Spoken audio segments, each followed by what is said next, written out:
live. Hey everybody, and thank you for joining this week's Free Assange Online Vigil. This is our 67th week of promoting the freedom of Julian Assange. We do have special guest with us, Ray McGovern, and we will be reviewing the El Masri statement from Julian's trial later on this evening. But first, to run through the numbers with everyone, it is day 3,599 of the illegal and arbitrary detention of Julian Assange. It is day 553 since the WikiLeaks founder was trafficked from the Ecuadorian embassy to Belmarsh prison following the $4.2 billion IMF loan to the nation of Ecuador. There's 84 days left until Judge Vanessa Baratzer makes her decision on Julian's case, which will be January 4th, 2021. There is 1,224 days of federal incarceration for Reality Winner. And the good news, it is day 210 of freedom for Chelsea Manning. And as always, she does have a Twitch stream that she does Thursdays through Sundays from, I believe, 7 to 11 p.m. Eastern time. So if you're on Twitch or would be interested in going and checking her out, you can find her at XYChelsea87 over on Twitch. But real quick, this week's call to action is just promoting everyone to take action a second time on some of the previous ones that we've put out, including Tulsi Gabbard's recent bills with Congressman Massey about the Espionage Act, Julian Assange, and Edward Snowden, as well as other things like the Pardon Attorney's Office and asking the Trump administration to pardon Julian Assange. But with that, I would like to say good day to you, Steve. How are you doing, my friend? Oh, I'm hanging in there, man. I am. I do want to.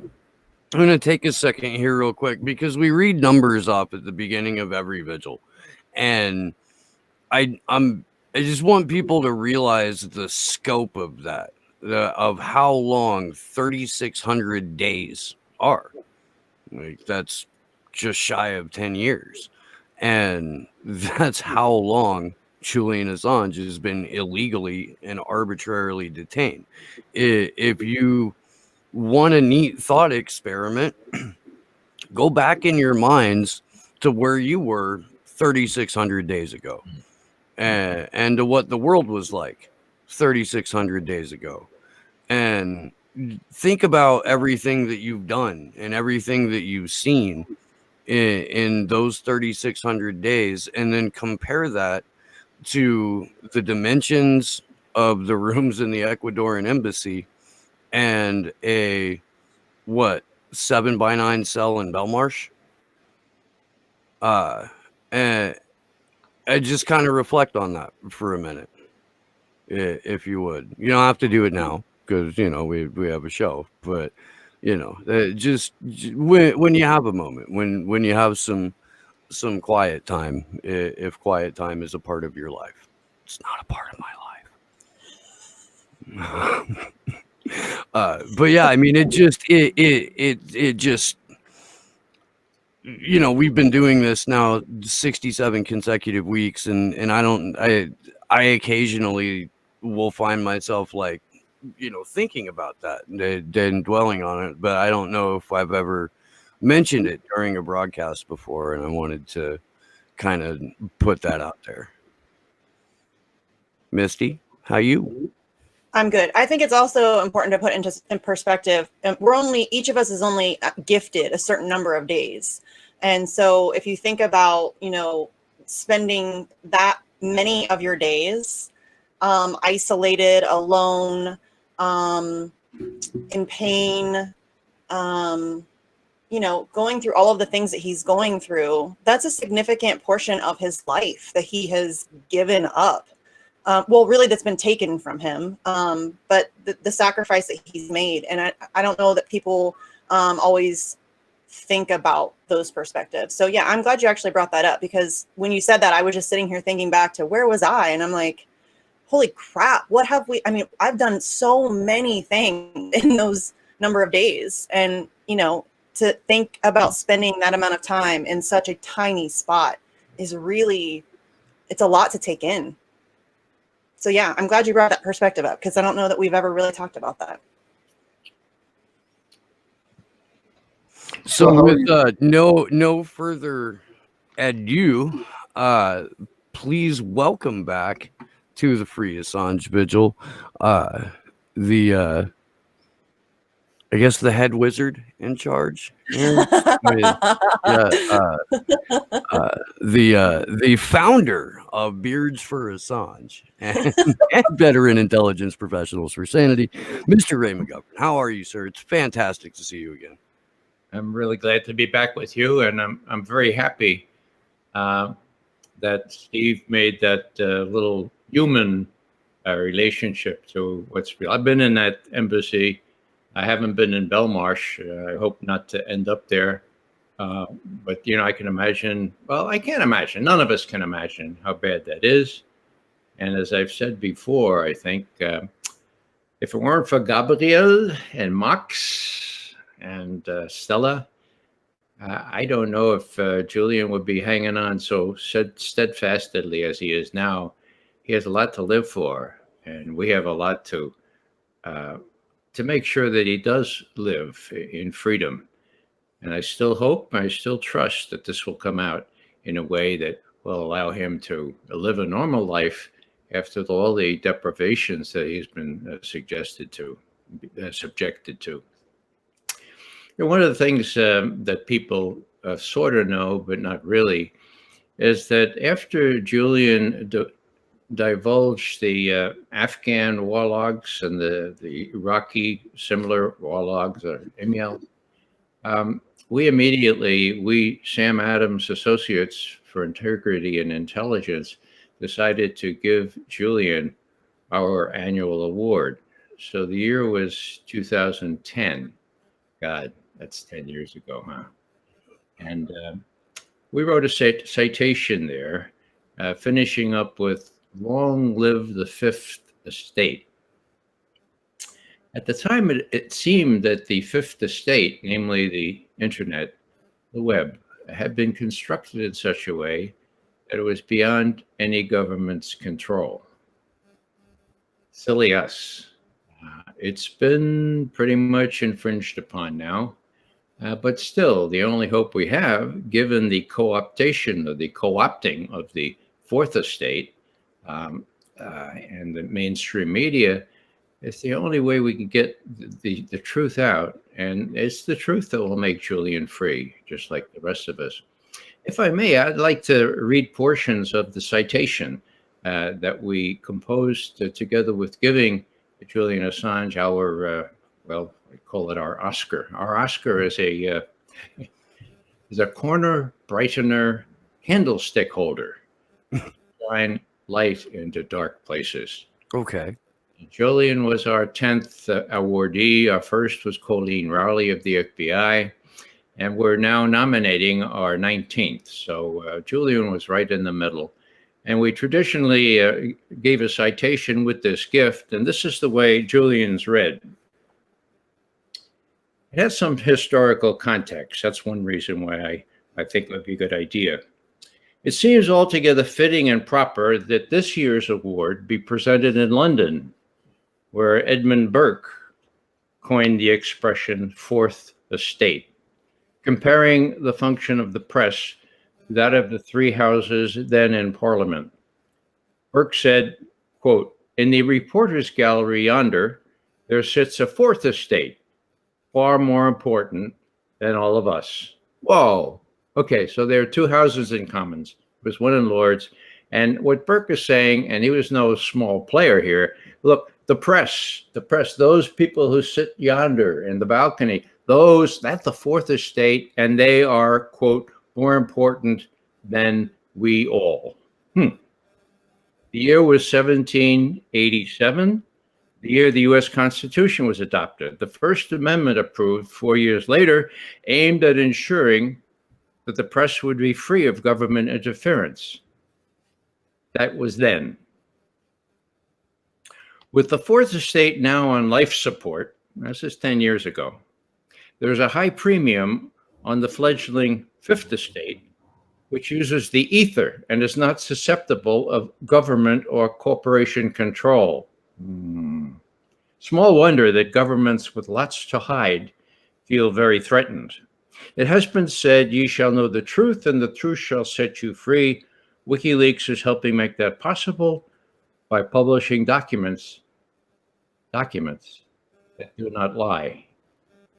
Parenthetically, Dan Ellsberg, my good friend, always said, you need documents. You need documents. Don't come out whistleblower without documents, okay? And we appealed to everyone back in 2004, okay, 6 years prior to this. Please, if you're going to whistleblow, bring documents or nobody's going to believe you. Now, what happened? Oh, my God, documents on steroids. What's the difference? The difference was that Dan Ellsberg, back in 1970, had used a Xerox machine. And he wore out about 3 Xerox machines copying the Pentagon Papers. I mean, it was a laborious, he had his children helping him at night, and then he had to trot around and have his friends give them to the New York Times and later Washington Post and the others.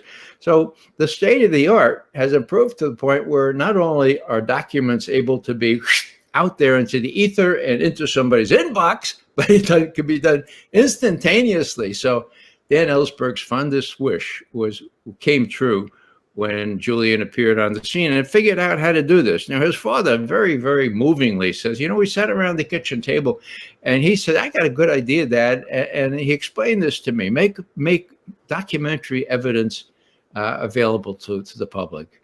And his father said, sounds like a damn good idea. And Julian was off and running. Just to continue the citation here, last spring, when we chose WikiLeaks and Julian Assange for this award, Julian said he would accept only on behalf of his sources, without which WikiLeaks contributions are of no significance. That's typical Julian, okay? That's typical Julian. That isn't this for himself. He's not in a head trip. He says, I'm not going to take this unless it's also for the sources, because without sources, I'm nothing, or WikiLeaks is nothing. Now, at that time, Bradley or Chelsea Manning was being tried, so we weren't about to say he was the one that gave it to they gave all that stuff to WikiLeaks. But we say we don't know if Madling was the one that gave the gun barrel video of July 12, 2007, called Collateral Murder. And if any of you audience have not seen that, you really, really, really do need to see that. Whoever did provide that graphic footage showing the brutality of the celebrated surge to prevent us from losing while Bush was in power, the surge into Iraq was certainly far more patriot than the mainstream journalists embedded in that same army unit. Okay, again, very few people know this, but there was a mainstream journalist with that unit. He was a Fink. His name was Finkel, okay? He's a big Washington Post guru now, okay? He was with that unit. He wrote a book about what a wonderful unit this was. He saw the videotape and did say diddly. That's the fourth estate, okay? Moribund, dead. And Julian comes along. Chelsea Manning gives him the videotape. And the rest of us know how brutal this war was. I mean, killing children, killing Reuters correspondents, not caring, making fun of things. Not only were the Iraqi people in that footage brutalized, but if you listen to those American soldiers, they have been brutalized too. I'm not sure, but I hope that they have conscience enough to realize how they had been brainwashed into killing innocent people. So brutalization is the name of the game, and it affects everyone. Let me just finish here. Oh yeah, this Finkel, he was embedded in that same army unit, and he suppressed what happened at Baghdad that day, dismissed it simply as, quote, one bad day in a surge that was filled with such bad days, end quote. And then he had the temerity to lavish praise on the unit in a book he called, quote, The Good Soldiers, period, end quote. Julian is right to emphasize that the world is deeply indebted to patriotic truth-tellers like the sources who provided the gun barrel footage and many other documents on Afghanistan and Iraq to WikiLeaks. We hope to have a chance to honor him in person with this award in the future. Today, we honor WikiLeaks and one of its leaders, Julian Assange, for their ingenuity in creating a new highway by which important documentary evidence can make its way quickly and confidentially through the ether and into our inboxes. Long live the Fifth Estate, presented this 23rd day of October 2010 in London, England, by admirers of the Sam Adams patriot who tried to stop the war in Vietnam. Now, maybe just a word, because it's sort of a little lighter touch here. We got this citation to Craig Murray, who was a former Sam Adams awardee. And we said, Craig, could you part with your Oscar, the corner brightener candlestick holder? Could you part with your Oscar and give the Oscar and this citation to Julian at the Frontline Club tomorrow? This was the big announcement of all the things that Julian had. And in the event, there was full to the gills with press and everything else. At the end, Craig Murray stood up courageously. Ambassador Craig Murray, who most of you know, and he approached Julian and he said, Julian, here's the citation. You have won the Sam Adams Award for Integrity and Intelligence. Nobody else knew what was going on, but he accepted the award graciously. So, I was just reviewing the citation and I thought, well, that says it all, We had the Fourth Estate. Now we don't have the Fourth Estate. The Fourth Estate is more giving misinformation than helping. We have the Fifth Estate that's in great danger. And Julian, as he told his dad that day, had figured out a way to make it work, to make Dan Ellsberg's dreams come true, providing documentary evidence, documentary that no one can disavow. Another thing few people know is that when the NSA and the CIA and the FBI prepared that, quote, community intelligence assessment on Russian hacking, it was the worst piece of analysis I've ever seen, and it's been proven wrong. But when they published that thing, they gave a sort of a real left-hand compliment to WikiLeaks, because they said, now the Russians hacked. They didn't, by the way. Okay, the Russians hacked. They gave the take from the DNC to WikiLeaks, and this is the key here, since WikiLeaks has the reputation of never falsifying or doctoring any information, has incredible credibility, they went to WikiLeaks. That's why they went to WikiLeaks. Well, hello, yeah, exactly. And it was a documentary? Sure it was. So there's there are a lot of hidden things that people don't know. The other thing I'll say, if I have a little bit more time, is that I've been really thinking about, well, I think I have explained to you all in the past how before 9/11, there was all kinds of information around as to what was going to happen. NSA had it, FBI had it, CIA had it.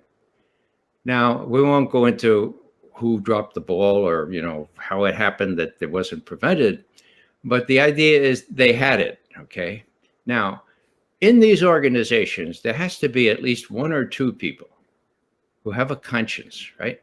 And when they see their betters in Washington, for example, the FBI outfit there in Minneapolis, where Colleen Rowley was, they had this guy Moussaoui, who was training to fly a big aircraft, and he didn't care about learning how to take off or how to land. He just wanted to know how to steer it, right? And he had paid cash, and he had all kinds of other suspicious activities, right? They got him. They got him on on a violation of his right to be in the country. And then the FBI betters wouldn't let him, wouldn't let the guys in Washington wouldn't let the FBI foot soldiers go into his computer, go into any. They just wouldn't let him do that. So the head of the FBI office in Minneapolis was so upset that he said in a cable to or email to the FBI, look, we're just trying to prevent a plane from going into the World Trade Towers, for God's sake. Can't you let us get into his stuff? And he was turned down. So my point, what's my point? My point is that we asked the foot soldiers there in Minneapolis, the FBI guys who were adroit enough to get Moussaoui, to detain him for some of the specious reason, and to want to interrogate him. And they said, would you have gone to WikiLeaks? Now this is 2001, right? WikiLeaks really wasn't set up yet. Would you have gone to WikiLeaks if it were available? And the answer was unequivocally yes. And the same with the FAA, the Federal Aviation Administration team. They used to go into airports and try to penetrate the airports and try to penetrate the planes. You know, the kind of team that you want to make sure tests your security. Those folks were all desperate to tell people that there was no security at these airports or in these airplanes, and they too said yes. Surely we would have gone to WikiLeaks if there was some confidential way to get this word out. Now, in those days, you were able to do that, right? And for several years after Julian won the award, there were all kinds of things that were put out. Now, the last thing that really deserves mention is that in March of 2017, someone gave, again, these are leaks, okay? Julian Assange, WikiLeaks didn't hack into anything. These are leaks. Someone leaked from the inside of the CIA, their family jewels, let's call them. It was called Vault 7, okay? And it had all kinds of these offensive, in both senses of the word, offensive cyber tools, one of which allowed the CIA to hack into a computer or a server, disguise who it was that hacked in, and leave little telltale signs pointing the blame at somebody else. And this tool was rehearsed in 5 languages: Chinese, Persian, Arabic, Korean, and Russian, Cyrillic. Huh. That's really interesting, isn't it? The New York Times wouldn't print that story. They printed other stuff about Vault 7, but not this, okay? And so Julian allowed that to go out there, and he said he had lots more. And within 2 weeks, the head of the CIA said, WikiLeaks is a non-state hostile intelligence agency, and we're going to get them. Then they leaned all over the Ecuadorians, and finally, you know the rest of that story. So this was pretty much the last big release, and now we haven't seen much. So what does that mean? Here's 2020, right? 2020, wow. So what are they trying to do? Well, they're trying to make it that they will be real tough on Julian, bring him back, extradite him from London, take him back, put him in the bottom of a hole in Colorado, and never let him see the daylight again. Now, why? Well, they're ticked off at Julian for sure, but the whole thing is a lesson to anybody who would have the temerity to even try to do this kind of thing in what seemed before to be a pretty discreet and safe way. So they're trying to put the lid on all whistleblowers. And I dare say it's more dangerous now. People don't go to even the normal correspondents or journalists like James Risen. He's got to make up stuff now about RussiaGate and all that kind of stuff. He doesn't have any sources. Why? Because his sources won't talk to him, right? So it's really very sad. And the bottom line here is that if it becomes so scary for people to give documents to WikiLeaks, then we all lose. We all lose. And the last thing I'll say is that one a good example of this has just come out. Um, the House Intelligence Committee found out on the 5th of December, 2017, that there was no hack of the Democratic National Committee emails. Okay. Now, no hack by Russia, no hack by anybody. Now, how'd they find that out? Well, the cyber firm CrowdStrike had to confess under oath, no, we didn't see any such information exfiltrated, a fancy word for hacked. Okay. Why do I say that? All those representatives, all those congressmen on the House Intelligence Committee, and their brothers and their sisters and their aunts, and so, their brothers and their sisters are there. They all know this stuff. Not one of them took the chance of telling some correspondent or even risking telling WikiLeaks. So everyone is really, really scared, and that's exactly what the name of the game is: fear. Okay, and I'm going to stop now, but if you'd like later, I could adduce an example from my own tenure as a CIA analyst, when I could have blown the whistle using WikiLeaks, but didn't blow it, not only because WikiLeaks wasn't available, but because I chickened out. Okay. So I could tell you that story later if I haven't already done, but I think I've probably talked enough for a while right now. Oh, somebody needs to mute. Well, that might be you. Could you mute your microphone, Ray? I'm sorry. There's an echo coming from your side, or turn the volume down. I don't know. Maybe it seems to be gone now. At any rate, that's better.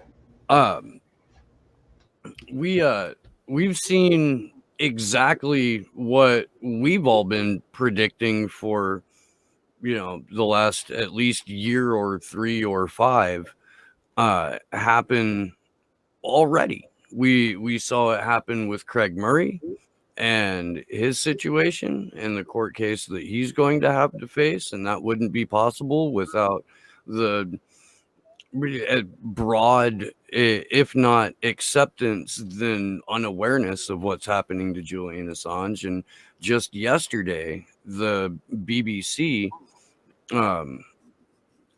was trying to reach independent journalists Vanessa Beeley and Eva Bartlett for comments, because they're about to run a story on Vanessa Beeley and Eva Bartlett and a former UK ambassador named Peter Ford, because of reporting and statements that they've made about the White Helmets and the now deceased founder of the White Helmets, and the reporting that they've done on the West's dirty war in Syria. The BBC4 series is going to essentially be the segment producer and the host acting as the prosecution, laying out an indictment that they claim could, if not should, end up in terrorism charges for Vanessa Beeley. And she's been singled out for potential, I guess, criminal charges. As to why she's been singled out, I guess possibly she's gone a little bit deeper in the paint, but certainly not much. But this is a real-time consequence of the persecution and prosecution of Julian Assange. And while we're all here, in case you didn't see my show about this last night, I definitely wanted to bring that to people's attention. Both Vanessa and Eva will be on the Vigil here on Saturday. Oh, great. And we're going to be able to go into this in as much detail as they can spare in the time that they have. I feel very fortunate, despite the abject insanity of this situation that over the last year or so I've developed a professional relationship with Vanessa, and I was one of the first people that got a phone call early yesterday morning about this, so I could start raising hell and raising the alarm about it. But we're right back to square one with this, where we now need to rally around, support, and raise awareness for more journalists because of the treatment that they are potentially going to be subjected to, which again includes criminal charges under like violations of international law and aiding and abetting terrorists. This is insane.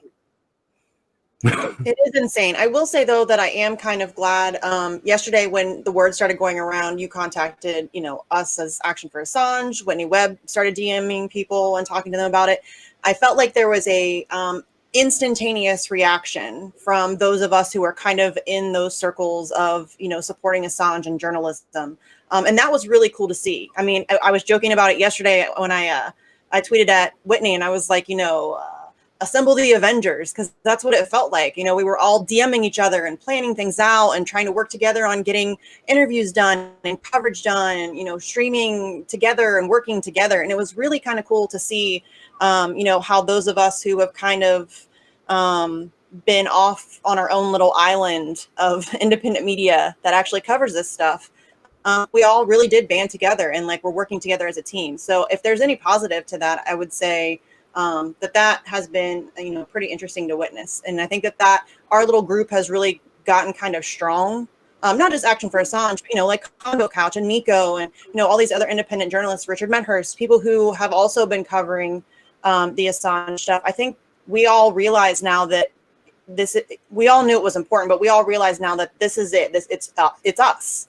We're not going to get a lot of other people to cover this stuff. So I feel like we've banded together as like this merry band of heathens ready to go tackle the empire, which is cool. It's fun to see, It's a big task, but still it's neat to see. Had you heard about what's been going on with Vanessa Beeley and Eva Bartlett, Ray? Or is this?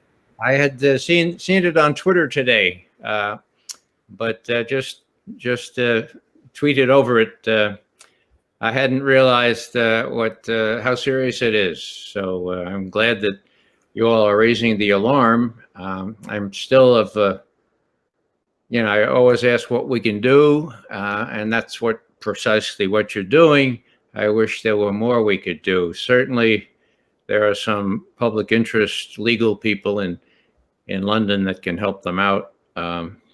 It's really, really pretty disastrous what's going on, and not only in London, of course, but in the States as well. Yeah, there seems to be a ratcheting up in the West, or at least the Five Eyes countries, of essentially a war on reality, a war on truth, and the casualties of this are anyone willing to stick their neck out and speak out against the narrative. I'm glad you bring up the ratcheting up, though, because that honestly kind of surprised me, because it does seem like it's been blown up a lot faster than I was anticipating. I thought for sure we'd at least, get to the end of the year with Assange, maybe get through, the judgment or whatever on that before they started really amping it up. But I mean, this has been going on for decades, but over the past 10 or 15 years, the war on journalism specifically has been really increased. But it's gotten a lot worse over the past, I would say 5 years, definitely, especially with social media. I mean, we were just seeing, I think, was it yesterday or today, that Facebook said that they're going to start banning any discussions of Holocaust denial. And, that's, some people may cheer for that, but then where does it go to after that? Are you then not allowed to deny RussiaGate? Is that what it's going to end up as? That they're going to start banning criticism or questioning of RussiaGate? And that's exactly where it's heading. The reason they're starting with something like Holocaust denial is because that is something that has broad-based support. People generally don't like people who deny the Holocaust. So that's an easy target for them. They can use that to slow walk you into this, dystopian nightmare where you don't have access to reality anymore. Like Steve said, it's terrifying. Mm-hmm. So speaking of access to reality, you recently put an article up on Consortium News about Donald Trump declassifying RussiaGate, and the documents and everything surrounding it. So I wanted to just open the floor to you to talk about that a little bit, and where you think it's going to lead the media as far as actual honest coverage of what happened throughout 2016 until now. Well, RussiaGate is too big to fail, like those banks, There are so many people committed to the fable about RussiaGate. They range, if you look at it, it's quite amazing. They range from Lindsey Graham right down to Jimmy Carter, for God's sake. It's gospel, it's dogma. The 17, oops, not 17, three intelligence agencies said so, but only 5 people, handpicked people from CIA and FBI wrote that. Give me a break. This is really, really serious. And so the whole thing, if people knew the facts, and that's, the most egregious example is simply this.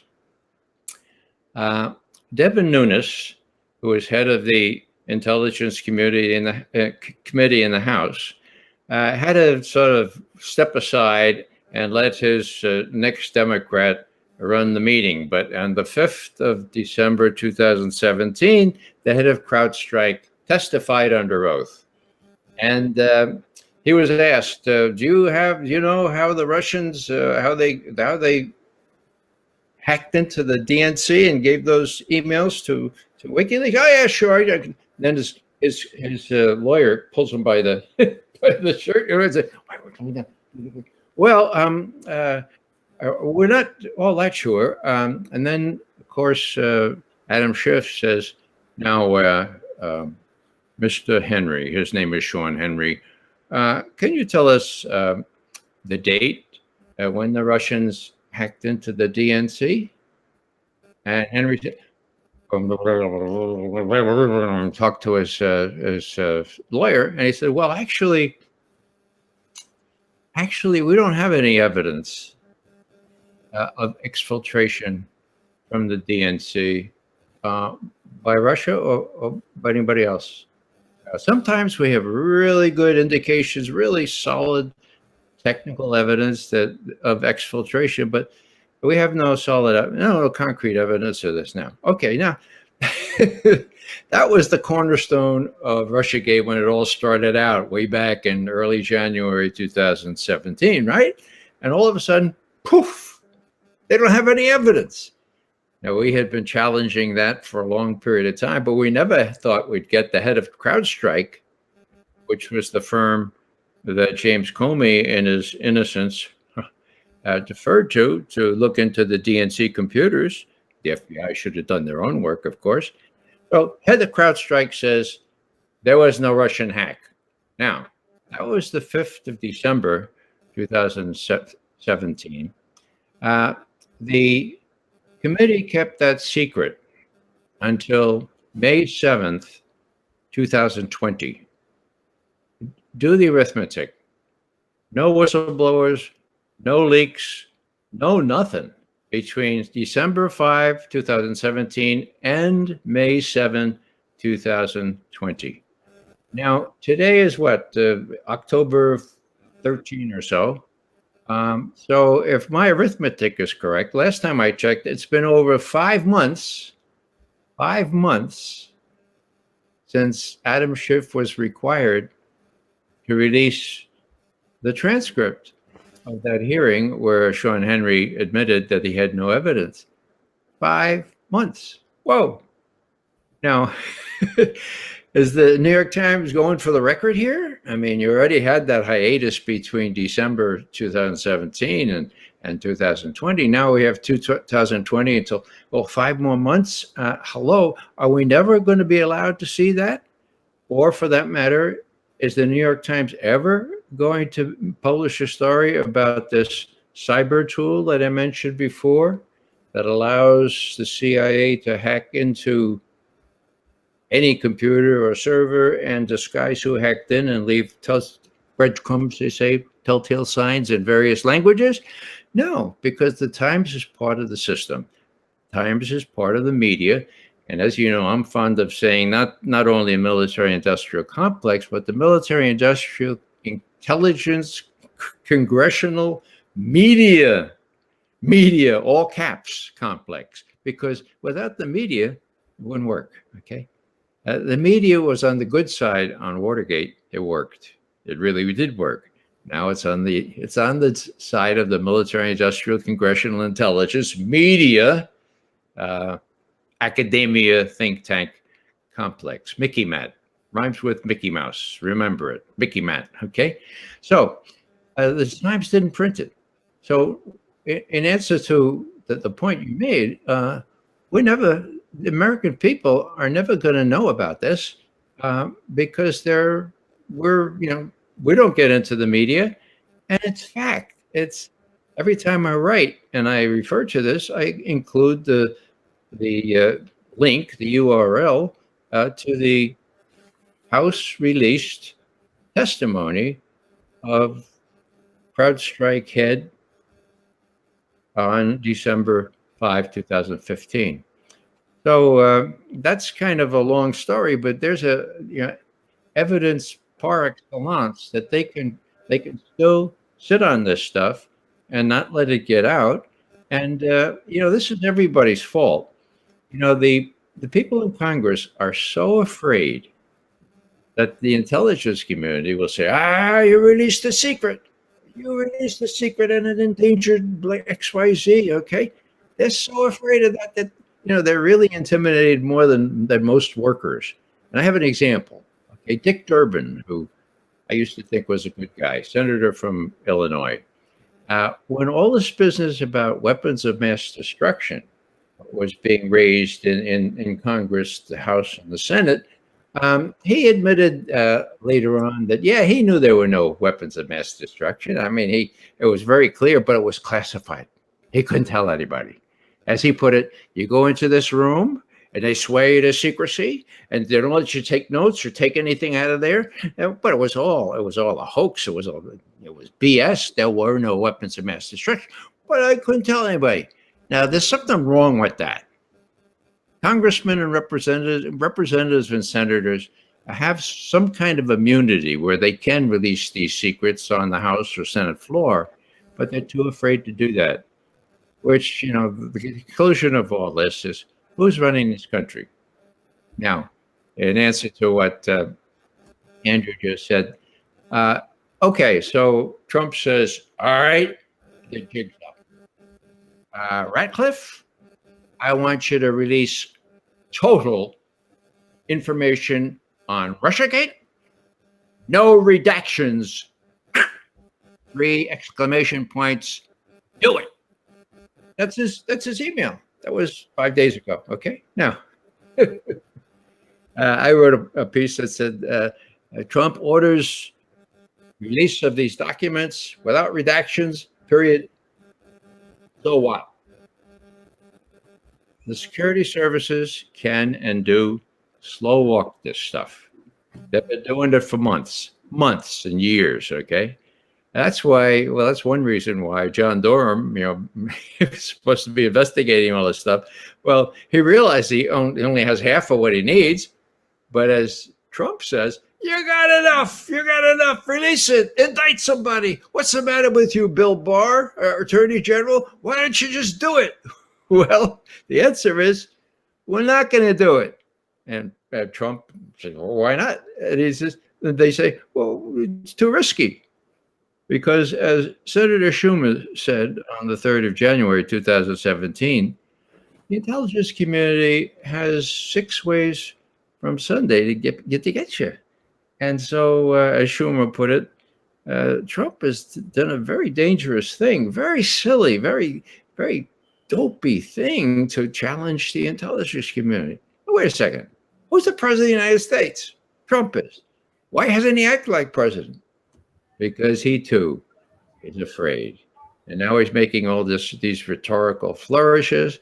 I would like to see Durham do something. I mean, I think the truth should make us free. But I'm not deluded into thinking that the head of the FBI, Christopher Wray at this point, or Gina Haspel, who's still head of the CIA, who have lots of dirty linen to hide, that they're going to come forward in the next 3 weeks and say, oh yeah, we've got to release this. Now unredacted, or here it all is. Well, if they do that, I'll be very surprised. I don't think anybody expects that to happen. Hey, I wanted you to know that we have a mascot. Echo. There's an echo. Steve. That's a hell of an echo. It's gone. There you go. It's been called our Mickey Mascot, and I would like to put it up on the share screen here real quick. If I can find it. I think this will be it. Yes. That right there is our Mickey Mascot. Mickey mascot? Mickey Mascot. Mickey mascot. Right. I need that on a shirt. That looks good. Yeah, that's not a gas mask. That's preventing anybody from saying something, right? I love that. I love that picture. I do, and the artist is fantastic. There's the artist who made that image. I think his name's Ron English. I'm pretty sure it's Ron English. But he's got a ton of other just incredible images that I've wiled away several moments scrolling through. I get a kick out of that every time. Could you send that one to me? Absolutely. Good. Thank you. Absolutely. I definitely need that on a shirt. Andrew, does that answer your question? There's lots more to say about this, but It does, and I just hope that he'll actually order arrests and that Bill Barr will actually listen and that these people will be held accountable for even just this, if not going back to the war crimes committed and all those other things as he takes on the intelligence community, because otherwise he's just complicit in the expansion of it. And so I just hope that we'll see a real act of government accountability in shutting down the function of these intelligence organizations, especially with the precedent being set that the email scanning that Edward Snowden revealed was illegal and things like that moving forward. I did want to get your opinion, though, because Tulsi Gabbard and Representative Massey released a whole bunch of new legislation. I believe there's 4 pieces total addressing Julian's situation, Edward Snowden's situation, and the Espionage Act. And I was just wondering if you had any comments on that. Well, part of their case is to allow people to actually speak in their own defense and to use a greater good argument. The greater good of society needs this kind of thing. Am I right about that, Andrew? Yep. And the bill that was actually written, I don't know the number, but the one about Julian's situation is one of the most detailed retellings that I've seen put into an actual document in a long time about what Julian's gone through for the last decade. So that may be worth a read as well. I can send you the links to the house.com website for it. Well, people have said to me, where does anyone, Ed Snowden or anyone, get off releasing classified information?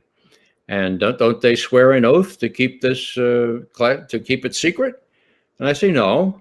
So what do you mean? Of course they do. I said no, they don't. They sign a piece of paper. They sign a piece of paper which says I pledge to not release information that would imperil the national security. Okay. All right. Now, do they take an oath? Oh, they don't take an oath? Yeah, they do take an oath. That's why I'm in this business, okay? I was an Army officer first, and I took a solemn oath to support and defend the Constitution of the United States against all enemies, foreign and domestic. Now, This is not something small. This is not something that has an expiration date, okay? It's just something that binds us to the Constitution, the bedrock of our democracy. And we see people fooling around, playing light with the Constitution. We see the head of the FBI, the head of the CIA, head of NSA, and the head of national intelligence playing fast and loose with the Constitution because they don't like Trump, and they do like Hillary, and they don't want Trump in there, and they do everything they can to prevent Trump from getting elected. And then once he is elected, do everything they can to make sure that he's emasculated, okay? Well, when that happens, we have a duty, we veteran intelligence professionals for sanity, that's the way we look at it anyway, to expose the truth. Now, the irony of all this, and you probably know what I'm getting at, I have a really good friend just last week said, hey, I'm trading votes, I'm hoping to get people who are for Trump not to vote, and they'll pair off with somebody who's for Biden and they won't vote either, okay? Now, would you be willing? I said, what do you mean? And they said, well, aren't you going to vote for Trump? I said, my God, what are you, crazy? Trump is antithetical to everything I believe as a Democrat, as a small Democrat, small d, as a Christian, as someone who comes out of a biblical tradition, Judeo-Christian, the prophet as well. What did they care about? They cared about the widow, the orphan, the refugee, okay? And that's the way I measure a government. They care about little people. Now, I happen to be a believer, okay? And my theology can be summed up in a little sentence that was given to me by a really good Jesuit friend. He said, it all depends on who you think God is and how God feels when little people get pushed around. It all depends on who you think God is and how God feels when little people get pushed around. Well, what I've seen too much in the last half of my lifetime is little people get pushed around wherever they tend to exist on this on this earth, and I'm tired of it. And now when I see most Americans being pushed around, the last thing I want to do is see any more of that. Do I like Joe Biden?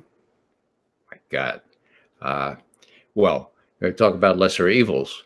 There's no way I could ever vote for Donald Trump. And the notion that somebody very perspicacious and a good friend thought I might, I said, why should you think I might do that? And they said, well, because you say some things that agree with him. I said, well, my God, does no one understand that there is such a thing as objective truth and that the truth really will set us free? And if it helps Donald Trump, well, whose fault is that, for God's sake? Who did this stuff, So, in realpolitik terms, I'm going to cease and desist now. I don't want my children accusing me of helping Donald Trump. I'm on the record as to all the things that these clowns did to prevent him from being president and then from emasculating him from doing things. And I hold no brief for Donald Trump. And, I would suggest that everyone listening to this, in case they had the slightest doubt, that I would suggest that Trump would be good for another 4 years. That could not be farther from the truth. So for what that's worth, I need to get that on the record. People have been calling, my old friends call me Putin in Putin's pocket and all that kind of stuff. I mean, they've lost their marbles. There's just too much at stake. There's too much cognitive dissonance sometimes with the reputable institutions that they used to work in. They can't believe that the CIA and the FBI do these kinds of things, and they don't have the evidence because the media won't print it. I have a very good friend that I've known, I guess, since I first started coming to California, so like 1992. And I made the mistake of going onto Facebook over the weekend, and I had a link to a tweet that Caitlin Johnstone had composed, and and the tweet was, I'm going to paraphrase because I don't remember it exactly, but what she was saying is Trump isn't an existential threat. The status quo is an existential threat. Trump is the current face of the status quo. He's who you meet at the status quo's, lobby. Thinking that getting rid of Trump will solve this problem is like thinking firing the secretary at a corrupt corporation is going to solve the corporation's problems. So I posted that, and my friend, in about 8 different ways, wanted to let me know that I was doing Vladimir Putin's work, and that I was, carrying water for them damn Ruskies, and I was just like, man, I'm gonna come visit you in Hawaii, and you're gonna say that to my face. Like, not because I'm trying to get violent or anything like that. I'm not a violent man anymore.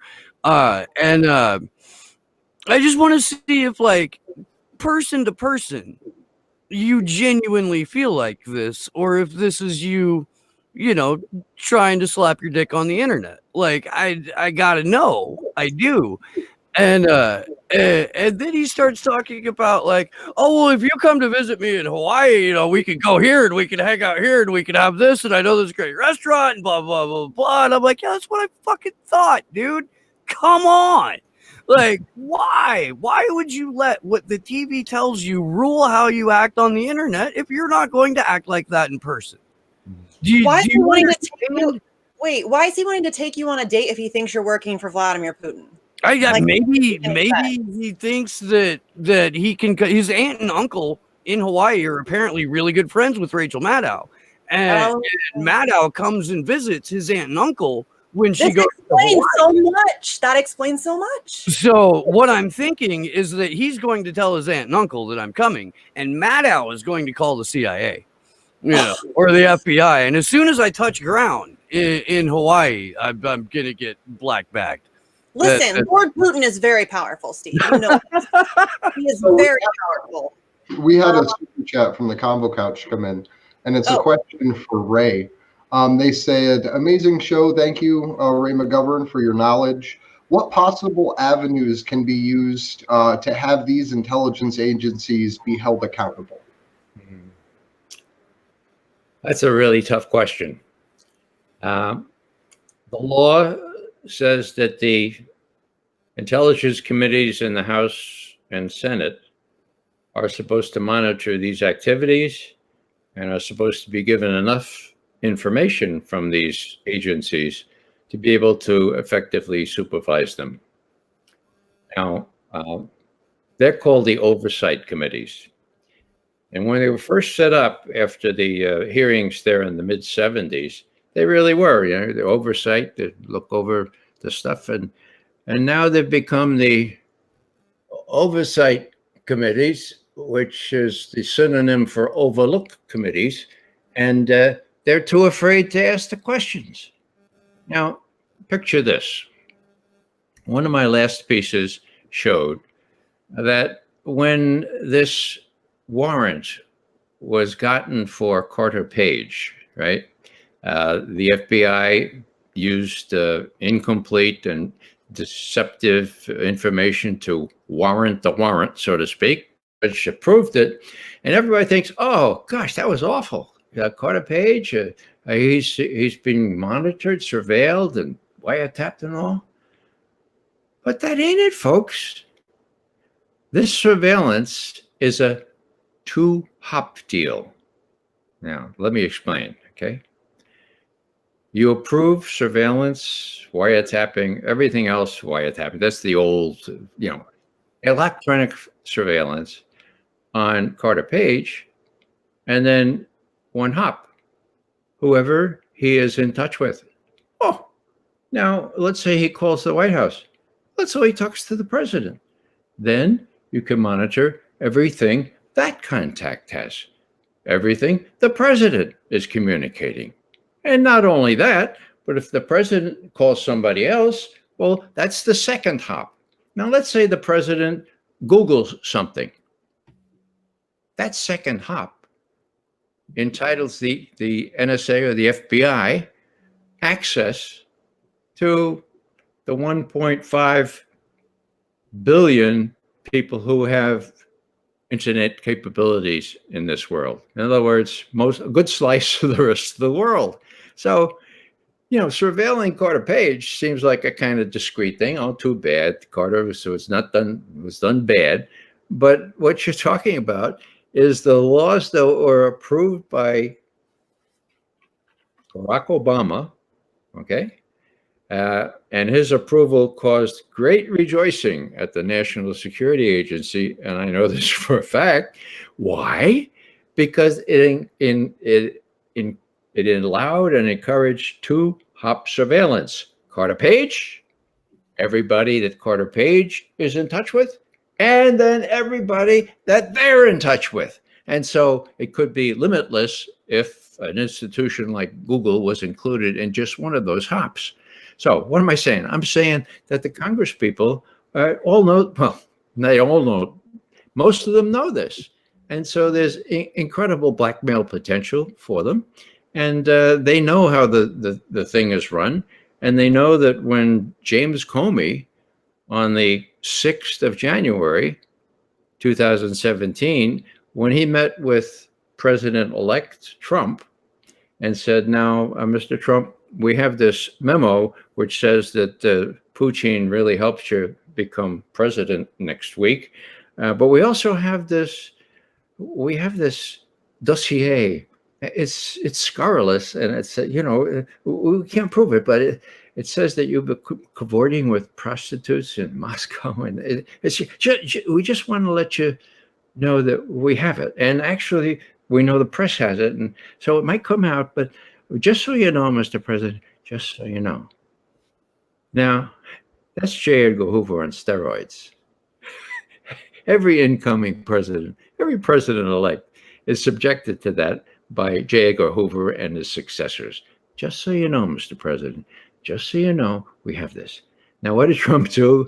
Well, he's from New York. That's not the way they do real estate, right? And so he didn't know what was happening to him until 4 months later when he finally confessed to the New York Times, Comey was trying to get a handle on me. He was trying to get leverage. He was trying to get blackmail material. That's what that was all about. So it's not just this or that little congressperson, congresswoman, congressman, or senator.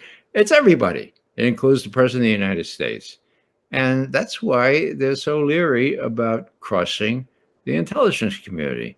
And that's precisely why Rachel Maddow invited Chuck Schumer on the 3rd of January 2017 on her show. And she said, Chuck, you have something to tell me. Yes, Rachel, it's very serious. Well, what is it? It's about the intelligence. Why is Trump is just really criticizing the intelligence community?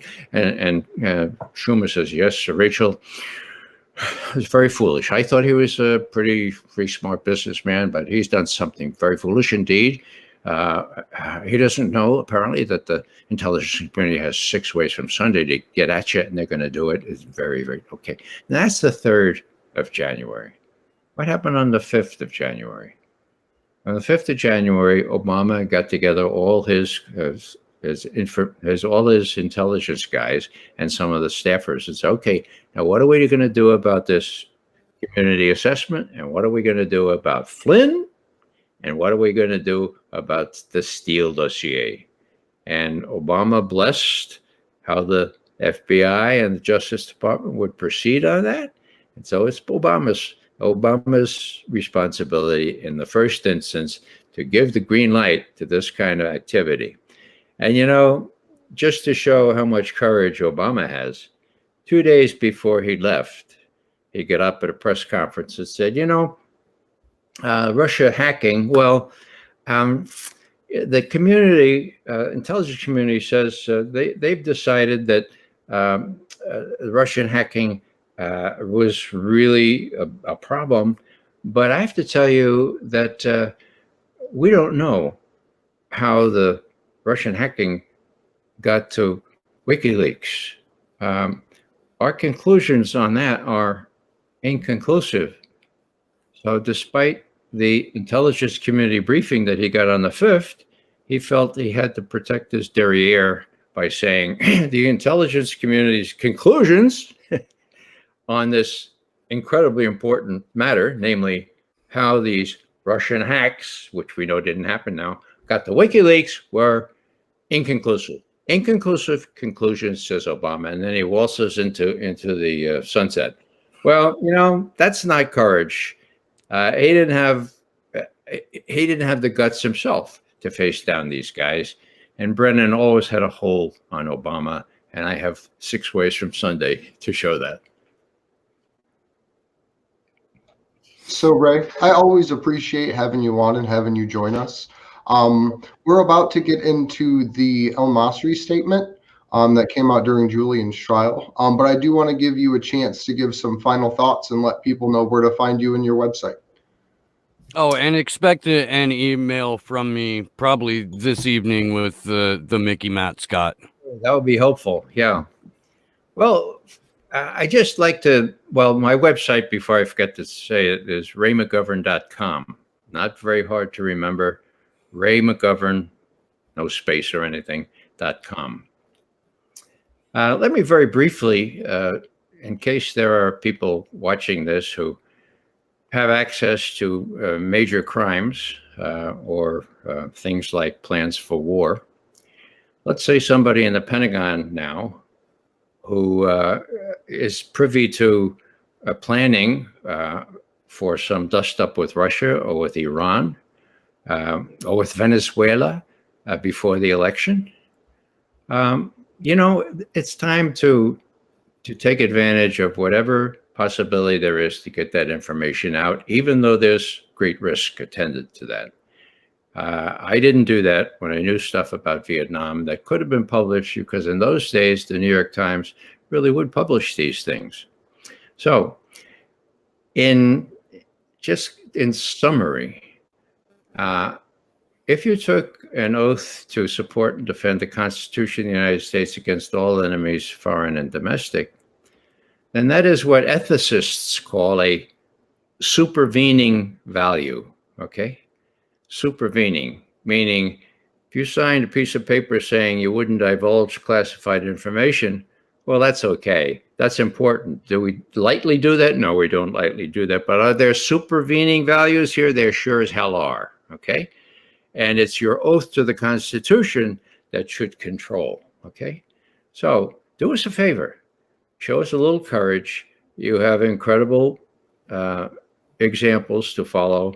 Dan Ellsberg being one, Ed Snowden being another, Chelsea Manning being another, and of course our friend Julian Assange being the premier example of this. So summon the courage to do it. There are lots of ways you can do it now that are less risky than the way Dan Ellsberg did it by his Xerox machine. And with that, I just leave you and do suggest that you look at my website. My son, who runs it, always says, "Dad, don't just say the website, always say our little motto." And I said, "What that is? If you don't get it, you don't get it." That's perfect. Good night, all. Thanks for the good work that you do. Thank you, Ray. Thank you, Ray. Thank you, Ray. So if you guys have been with us since the conclusion of Julian's extradition hearing, you will know that each vigil from now until the end of closing arguments, we're going to be going through closing arguments being November 16th. We're going to be going through a witness statement per vigil. That may not happen, by the way, on Saturday, because we'll have both Vanessa Beeley and Eva Bartlett, and we may just spend that time with them. I don't know. I really like, none of this is fucking planned out, you guys. We try to plan some shit out. It doesn't even fucking, it doesn't happen. So what you've seen for the past 67 weeks is us winging it at our level best, for good or ill.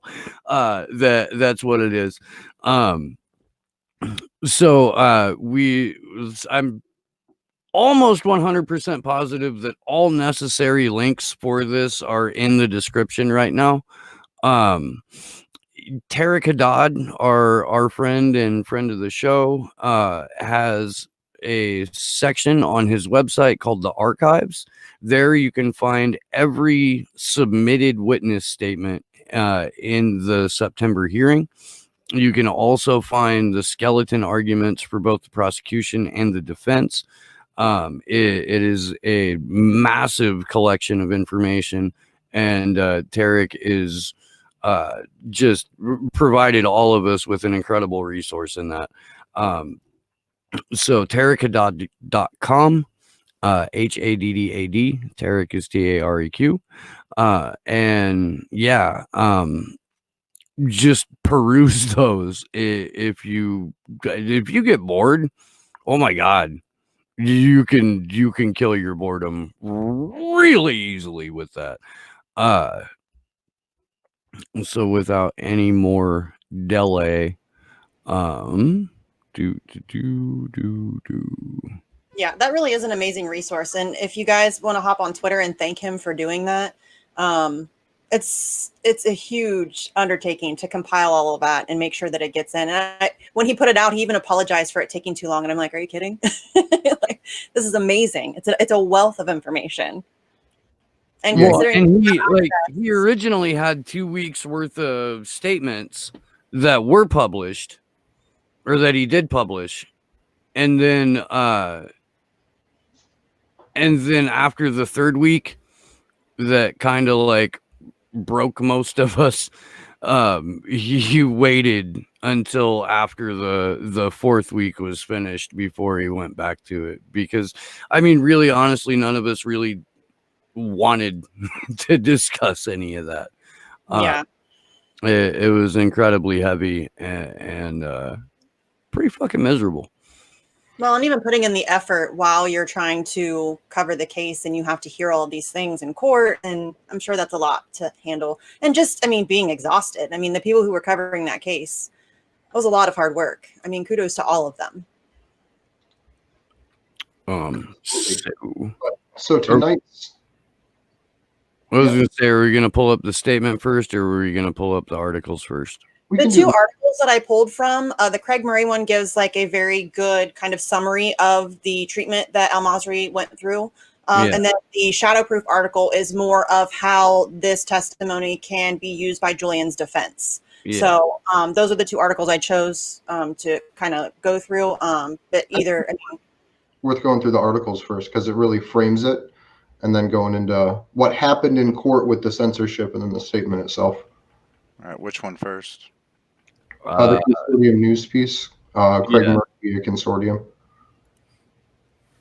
What's up? Okay, so and again, you can find the full article. It's linked in the description. Consortium News has picked up a number of Craig Murray's blog posts from the trial just to republish them. And this particular one is Khalid Al-Masri, of Lebanese origin, had come to Germany in 1989 and was a German citizen. On January 1st, 2004, after a holiday in Skopje, he had been removed from a coach on the Macedonian border. He had been held incommunicado by Macedonian officials, ill-treated and beaten. On July 23rd, he'd been taken to the Skopje airport and handed over to CIA operatives. They had beaten, shackled, hooded, and sodomized him. His clothes had been ripped off, and he had been dressed in a diaper, shackled to the floor of an aircraft in a cruciform position, and rendered unconscious by an anesthetic injection. By the way, and we're going to get into this when we cover the statement, but this was all a fucking case of mistaken identity, and the CIA damn near tortured a man to death over it. He awoke in what he eventually learned was Afghanistan. He was held incommunicado in a bare concrete cell with a bucket for a toilet. He was held for 6 months and interrogated throughout this period. Details of torture were excluded by concierge to the U.S. State Department District Judge Vanessa Baratzer. Eventually, in June, he was flown to Albania, driven blindfolded up a remote mountain road, and dumped. When he eventually got back to Germany, his home was deserted and his wife and children had left. Let's see. I think it's this one. No, that's Shadowproof. Is it you? There was a third one that I... God damn it. Does anybody have the third one up? I think there's only two. There's from only the two. Craig- Oh, no, there were. Okay. I think there was 2 from the Craig Murray article and 3 from Shadowproof, if I remember correctly. Correct. And by the way, me and Panda, way to go. Those are way to go. Right, those are absolutely beautiful. Yes, great work. So, as always, big shout out to Josh and Kimber for helping out behind the scenes and making all this possible. We literally couldn't do what we're doing if it wasn't for them helping out. So, big thank you to them. Yeah, but that was like just a really good kind of summation of his No, treatment. there is one more. Oh, is there? Yeah, I think. I even put these together and I don't even know what the hell. There's 2 consortium news ones and 3. You only went through through the first consortium one. Okay, fine. Oh no, there was a third one. Or no, wait. It's in the show doc. Yeah, there is a third one. It just talks about there being no accountability and stuff from the CIA. There were no 3 slides, so either. Okay, I didn't yeah, there download wasn't it. a third slide, but there was a third screenshot, and that's in the show Yeah, doc. I didn't set that up. All Yeah, good. it's fine. Yeah, no big deal. I think the 2 that we went over were the 2 that I thought were most important, just to give people a general idea of the treatment that he endured. And again, like Steve said, this is mistaken identity. This guy, not that they have a right to do this to anybody, but this isn't even the guy they were looking for. It's crazy what he had to go through. And just as a little point of reference for everyone, we'll get into it when we're actually in this statement, but he's literally just a retail food employee. Like, he's not anyone of significance or of special importance or of political. He's literally just a guy that was on vacation that got scooped up. So it just, like, knowing that going into all of it is just fucking crazy, especially because of the utter lack of justice surrounding the whole situation. Well, that's a good point, actually. Like, think about that for a minute. You go on vacation, you're on your way home, you're tired, you just want to get home, sleep in your own bed, see your wife, see your kids, get back to your routine. And then all of a sudden you're, kidnapped and tortured and held, against your will, and you have no idea what's going on, and you're, transported to different countries. And I mean, that's crazy to think about, that you can just be scooped up like that, treated in that manner, and then nothing happens to the people that did that to you. And, there's no recourse. And and if it weren't for WikiLeaks, his situation most likely would still be hidden, that nobody would know about what happened to him. Yeah, that's 100% accurate. I think your video died, Misty. Interesting. If we can go into the Good Kevin's article. There you are, Misty. Hi. It's not showing me for some reason. I see you. You may have to She's on screen. Do you want me to hop Maybe. out, Sleepy? Yeah, hop out, hop back in. Okay, I'll be back. In case Burmis is watching, we do it live here, everybody. The slide's up. We have to say it 3 times to summon him. We do. It's like Burmis juice. Okay. So this is actually, this slide that's up right now is the 3rd slide from the, correct. So, and this is what we sort of just touched on, but let me read down here real quick. God, where'd it go? There had been no accountability in the USA. The CIA Inspector General had declined to take action over the case. The ECHR, European Court of Human Rights, judgment and supporting documentation had been sent off to the office of the U.S. Attorney in the Eastern District of Virginia, precisely the same office that was now attempting to extradite Assange, and that office had declined to prosecute the CIA officers concerned. A complaint had been made to the ICC, including the European Court of Human Rights judgment and the WikiLeaks material. In March 2020, the ICC announced it was opening an investigation. In response, U.S. Secretary of State Mike Pompeo had declared any non-U.S. citizen who cooperated with the ICC including officers of the ICC, would be subject to financial and other sanctions. This is the U.S. Secretary of State threatening the International Criminal Court if they decided to move forward with a very clear case of torturing a human being under a mistaken identity. And the United States position, their first position, not their fallback, their opening position is, we'll levy sanctions on the International Criminal Court officers if they go ahead and move with this, and there will be other serious repercussions. Hi, I think I'm back now, right? You are back now.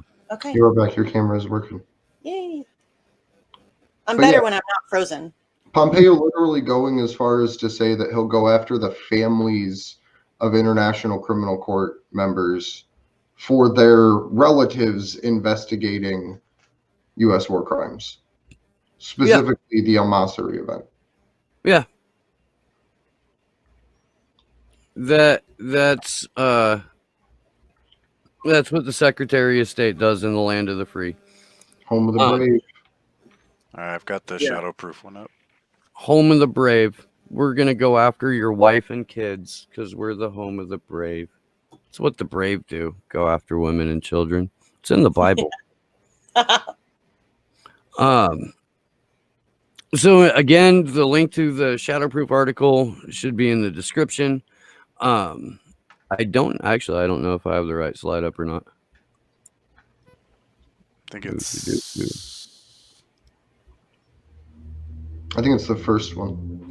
Al-Masri's testimony directly relates to the defense argument that Assange published classified information from the United States in order to reveal abuses and misconduct such as torture and war crimes. In the UK, Assange's legal team has been allowed to enter this into evidence into the public record.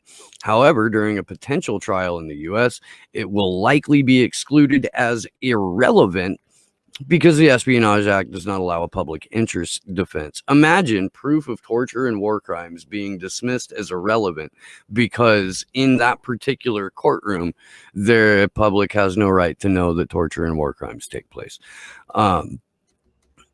Let's see. I'm going to skip that paragraph. The charges criminalize the act of merely receiving classified information as well as the publication of state secrets from the U.S. government. It targets common practices in news gathering, which is why the case is widely opposed by press freedom organizations throughout the world.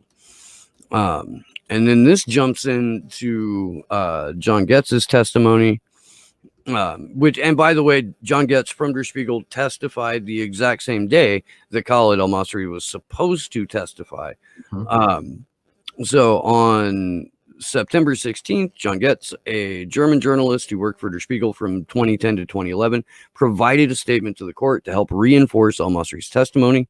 The investigation into what happened to him was as difficult as anything I have worked on. It was only years later, when WikiLeaks published U.S. diplomatic cables in 2010 and 2011, that I finally found an explanation about why there were so many difficulties during the investigation. It revealed not only that, oh, motherfuck, why did this jump? It does that. My computer will just jump, just leap right in the middle of a sentence. It's great. Now it's moving rapidly. That's awesome. We do it live. I mean, I can jump in if you want. And yeah, sure. Okay, if you've got it in front of you, please do. Bail yeah, my I ass do. out. Where were you at here? Let's see. So the investigation into what happened to him was as difficult as anything I have worked on, Getz declared. It was only years later, when WikiLeaks published U.S. diplomatic cables in 2010, 2011, that I finally found an explanation about why there were so many difficulties during the investigation. It revealed not only that significant information had been suppressed, but I finally understood why there were no repercussions when that information was revealed. The U.S. diplomatic cables revealed the extent of pressure brought upon the German authorities and in parallel relevant Spanish authorities not to act upon the clear evidence of criminal acts by the USA, even though by then exposed, Getz added. As is clear from his statements, Getz stated, al-Masri's ordeal did not end in 2004 after he found himself again in Germany. I have maintained contact with Mr. al-Masri since the time of my investigation and confirm, in addition to the accuracy of his account and of his rendition and torture in 2004, that what he describes of his frustrated quest for acknowledgement by those in a position to do so can also be corroborated. Every impediment has been and continues to be placed on the appropriate resolution and conclusion of his case, including acceptance and responsibility by the primary perpetrator of the atrocities against him, the USA. So that's basically just saying that, yes, since he even got released from, this torture chamber run by the CIA, he still has to deal with the ramifications. Again, he's mistaken identity, but he still has to deal with, being followed and being spied on and all of this other stuff, which is, just re-traumatizing him over and over and over again. So I think that just speaks to how far they're willing to go, really. Well, and how little give a damn they have. Yes. But why should they? There's never repercussions. So it's not like they have anything to fear, which is why it's so important for people to talk about this, because if they have to do it right out in the open in front of everybody, people are going to start to pay more attention to it, I think. You would hope, anyway. And they went as far to censor the statements and the discussion of the statements in the courtroom itself. So the Action for Assange community got credited with pressuring the UK into starting what's called their cloud video platform, which was essentially a tool that journalists use to connect, to have a live video feed to the courtroom. There was a lot of awesome journalists that did live tweeting during that time. But that was the one connection to the outside world that the court had, really, because COVID restriction essentially shut down the courtroom for the most part. Like, there was a very limited number of observers. But I'm going to screen share this here real quick and run through these. It's not as high quality as Kimber's, so I apologize. Hers are absolutely beautiful. Mine is, I know how to make a PowerPoint presentation. But this first article here, apparently, this first tweet, this is from September 16th. This was the day that they were discussing witness statements in court, 2 days before El Masri was set to testify. Apparently, the court has resumed, but the press video feed is still down, citing James Dolman's tweet there. We understand that the press following remotely has missed discussions over the administration of El Masri's statements. The prosecution does not want to accept for the record that El Masri's was tortured by the U.S. government. It continues. The remote press is still missing this important debate on the statements from Khalid Al Masri's kidnapped and tortured by the CIA. The statement from Al Masri, a German citizen who was seized by the CIA and transferred to the U.S. military black prison in Afghanistan. The press video feed comes back, and then the conversation on Al Masri's statement had just ended before the press got back into the cloud video platform. Apparently, they'll be addressing this again later this afternoon, and then proceeded with court trying to get Daniel Ellsberg to connect. The day that El Masri was supposed to testify, this is September 18th. I believe this was day 9 in court. Back in the courtroom, but with tech issues with the video link testimony persists, talking about El Masri's video link being able to actually join in to testify in the courtroom.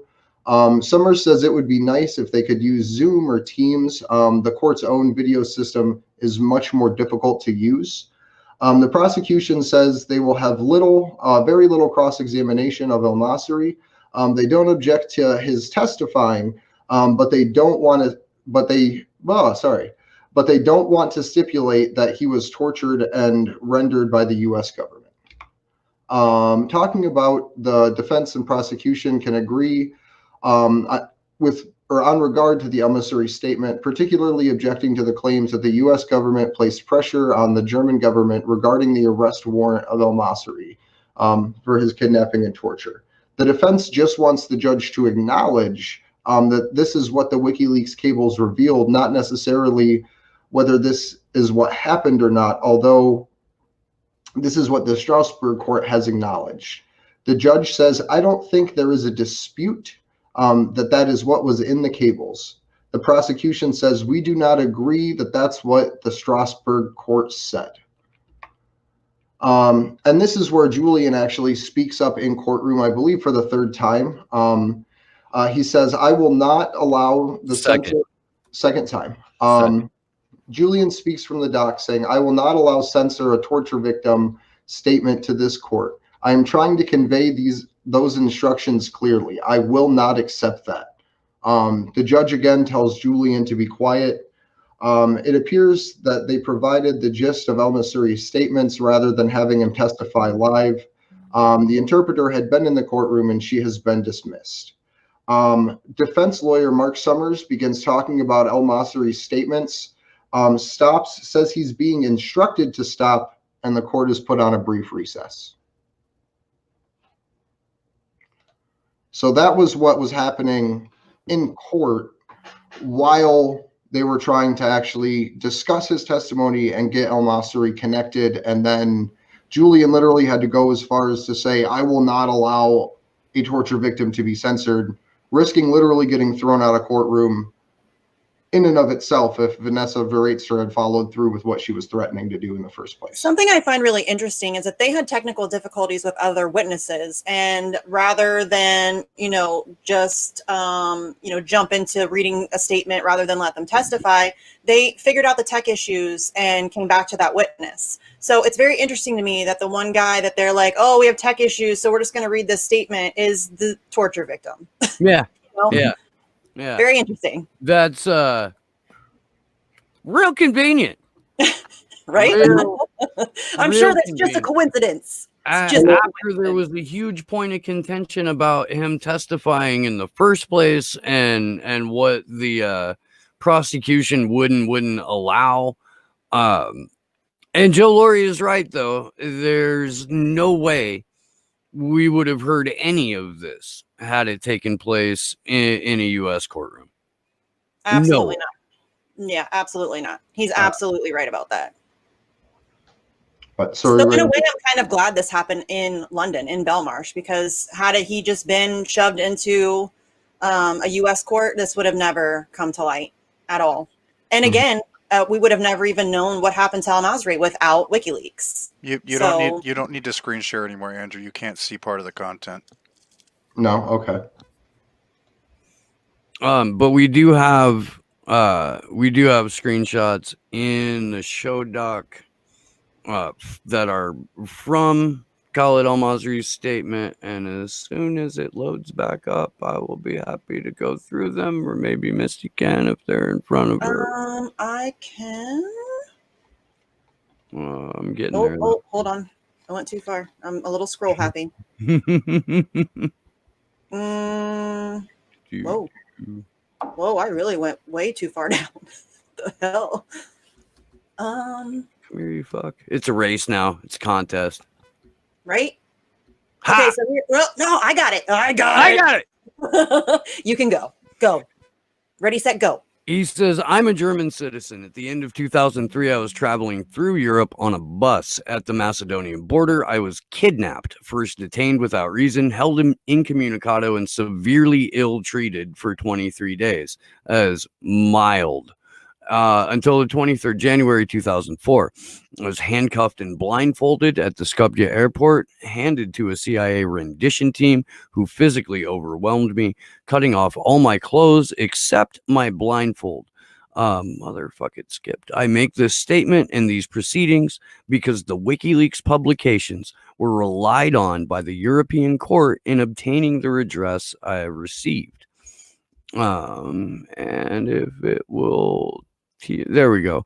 The Grand Chamber of the European Court of Human Rights 9 years later made a series of findings confirming that the following had in fact occurred, and that El-Masri was, quote, severely beaten, sodomized, shackled, and hooded and subjected to total sensory deprivation, carried out in the presence of state officials of Macedonia and within its jurisdiction. As a result of that treatment and my prior detention in Macedonia, the Grand Chamber found that Macedonia's, quote, government was consequently responsible for those acts performed by a by foreign officials. Those measures had been used with premeditation, the aim being to cause Mr. Masri severe pain and suffering in order to obtain information. In the court's view, such treatment had amounted to torture in violation of Article 3 of the European Convention on Human Rights. Those actions were only the beginning. When my blindfold was eventually removed, I was temporarily blinded by the bright light of flash photography. When I recovered my sight, I saw 7 or 8 men dressed head to foot in black, wearing black masks. They dressed me in a diaper and a tracksuit with a bag over my head and earmuffs. I was shackled and marched to a waiting aircraft. On the plane, I was spread-eagled and my limbs tied to the sides of the aircraft. I was given injections and an anesthetic. I was unconscious for most of the journey. I much later discovered that by this time, the CIA knew that my detention was the result of mistaken identity and that I should be released. I was nevertheless held for several more months. Can you fucking imagine knowing that that it's mistaken identity? You know that you're a grocery store clerk in Germany. And now you know that your captors and torturers also know that you're a grocery store clerk in Germany. And you're not some terrorist fucking mastermind. And they still keep you for months. By the end of May 2004, an American who identified himself as a psychologist promised me I would soon be released. He told me that he had traveled from Washington, D.C. to Czech. Soon thereafter, I was interrogated again by the native German speaker named Sam, the American prison director, and an American translator. I was warned as a condition of my release that I was never to mention what happened to me and that there would be consequences if I spoke. On approximately 28th May 2004, I was blindfolded and handcuffed and let out of my cell. I was handed the suitcase I had arrived with in Skopje and told to change back into the clothes I had arrived with in Macedonia. I was given 2 new t-shirts. I was taken to an aircraft, blindfolded, earmuffed, and chained to the seat. The German speaker who had visited me in prison, Sam, accompanied me. He told me that the plane would land in a European country, not Germany, and that I would eventually come home to Germany. Can I just stop you for a second? Yeah. Because can we comment on how ridiculous it is? Maybe it's just because of the way you read it just now, but I got 2 free t-shirts. It's like I was tortured by the CIA and all I got was a all I stupid got was this stupid. You know what I mean? Like, I don't know why that just struck me as just really absurd right now. Yeah, but don't forget the PTSD. The PTSD is That's free free. with the second t-shirt. It's so absurd. I wonder what the shirts were, as terrible as it sounds, like what they had printed on them before they gave them to It us. was Oh no, probably they gotta something be like- just like off the rack. I No, had a it was probably vacation like, in okay, Macedonia. You know how they go ahead and print both teams for the Super Bowl, and then whoever wins, Right. they get to pass their shirts out, and whoever loses, they send those to like third world countries. That's probably what he got. Right. So you had like Buffalo Bills, Super Bowl Yeah. champions, 1997. Right. Yeah. Holy fuck, man. It jumped on me. God damn it. If I could jump to part in this, I don't know if we have the slide or not for it, but this is line number 19. And it's El Masri talking about his personal life. I and my family have Lebanese roots.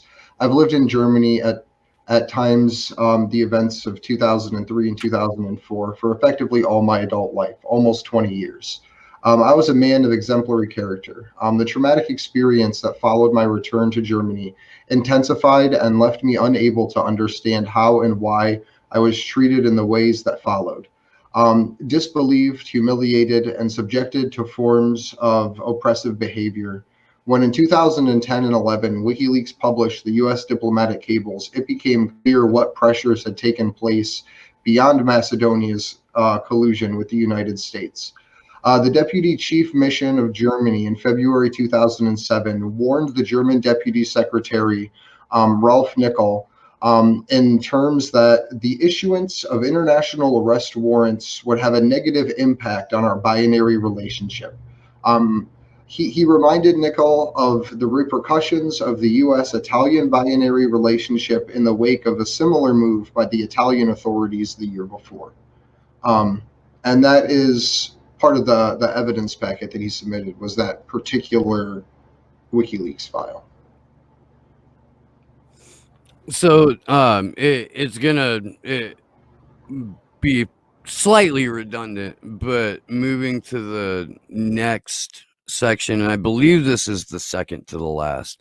As a result of the cables published by WikiLeaks, it is now known, but was not at the time in 2006, that the German government bowed to pressure from the U.S. government to not seek the extradition of the rendition team. Similarly, as a result of WikiLeaks cables, it is known that the U.S. had interfered to block a judicial investigation in Germany and similarly intervened in Spain, the rendition flight in question having traveled from Palma Airport in Spain. I do not set out here all of the misleading and untrue statements made by a number of authorities suggesting that it was appropriate to disbelieve my allegations and undermine my claims. Intimidation upon me and witnesses was manifest throughout. Despite the institution in Germany of a parliamentary investigation as a result of media scrutiny, impediments were erected to my ability to ascertain the truth, including via witnesses whose details I had learned in prison in Afghanistan. Other incidents caused me fear, being suddenly blocked on a motorway by cars, unknown strangers approaching my children, my complaints to the police leading their attempting to section me in a hospital for the mentally ill. He says he was violently restrained just for going to the cops to tell them about what had happened to them. The CIA had told me in Afghanistan that they would monitor me after my release, and is in fact also mentioned in the Officer of the Inspector General's report. This is a direct quote, and I'm glad it's up on the screen right now. The following evening, these officers met again with al-Masri and related conditions for his release, which included that he would not reveal his experiences to the media or local authority, that he would accept that his post-release activities would be monitored, and that any breach of his pledge would have consequences. And there's one more, which is just I'm fucked. It was when I came, huh? I was just going to say the most. We have 5 minutes, Andrew, so make it short. What? Yeah, the most gut-wrenching part of the whole statement by al-Masri is the part where he talks about when he finally was able to call his wife for the first time. And basically she's like just brought to silence and can't even fathom to speak and what words to say because her husband just vanished and then reappeared months later like a ghost. Like they had up and moved to a different country. Yeah. And she had finally got back in he had finally been able to get back in contact with her. And again, you can find the entire statement at tarikhaddad.com in the archives. It was when my case against the CIA in the U.S. was aborted as a result of the U.S. asserting state secret privilege that I realized the extent of the lawlessness that I was up against. I had brought my case, told my story, and the American government knew I was speaking the truth. Yet I never even received an acknowledgement, and my life was and remains in tatters. I see that the CIA Inspector General recommended that the matter be referred to the Department of Justice for consideration. I observed that prosecutors in the Eastern District of Virginia made a decision not to bring any prosecution. The ACLU initiated a case on my behalf against the U.S. before both the Inter-American Commission on Human Rights and the International Criminal Court. My complaint included the Grand Chamber judgment and therefore, in the body of its evidence, the WikiLeaks publications. I have learned that in March 2020, when the ICC, which I am told is the court of last resort when governments cannot or will not investigate grave crimes, U.S. Secretary of State Pompeo has stated, his statement followed by the authority of an executive order, that extreme measures will be taken against the ICC, its prosecutor, and her family against anyone involved in bringing cases to the court which would cause the U.S.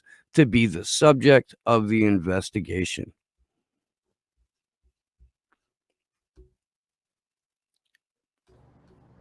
And it continues, just the last two lines are the closing of this. He says, I record my belief that without dedication and brave exposure of state secrets in question, what happened to me would have never been acknowledged and understood. I nevertheless observe with fear of what is to come. The threats and intimidation are not diminishing, but expecting for all of us concerned. I nevertheless believe that the exposure of what happened was necessary, not just for myself, but for law and justice worldwide. My story is not yet concluded. But the show is, because I have a hard out in about 2 minutes. I will be I will be live on Jason Burmis's show in about 8 minutes after that. I had promised him that I would be on to talk about what happened to Vanessa and Eva Bartlett.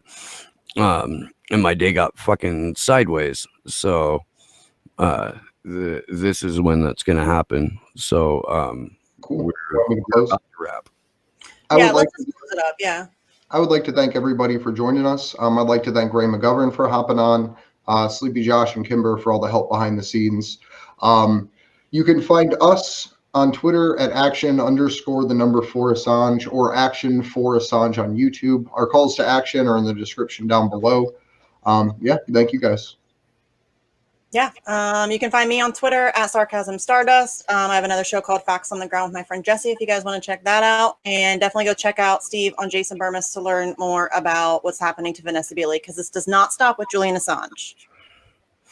I'm Steve Poikinen, and I host a show called Slow News Day. If you're looking for it on YouTube, you type in Slow News Day Podcast into your search bar. I'm on the Rockfin ND Live as well, which I highly recommend that you guys all move to one or the other. I do have a Patreon. However, if you're supporting me on Patreon, stop that shit because I never post on it, and instead support me on Rockfin, where you get access to everybody else's premium content. It's much more beneficial use of the dollars that you spend to support independent content creators. Please join us this Saturday at 1 p.m. Eastern, 10 a.m. Pacific, when we will be live with Vanessa Beeley and Eva Bartlett. And then join me the following day because Fiorella Isabel will be on the show. And so will I can't remember Charlie's last name. He's got a really fun show called Macroaggressions. So that'll be a good time. Until then, thanks to Ray, thanks to my co-hosts Andre, Jazz Andrew, and Misty, and Sleepy Josh on the ones and twos, me and Panda with the amazing graphics for tonight. That was fantastic. And everybody that's been watching us, we love you guys. We do. And we will see you Saturday, if not sooner. Good luck to us all.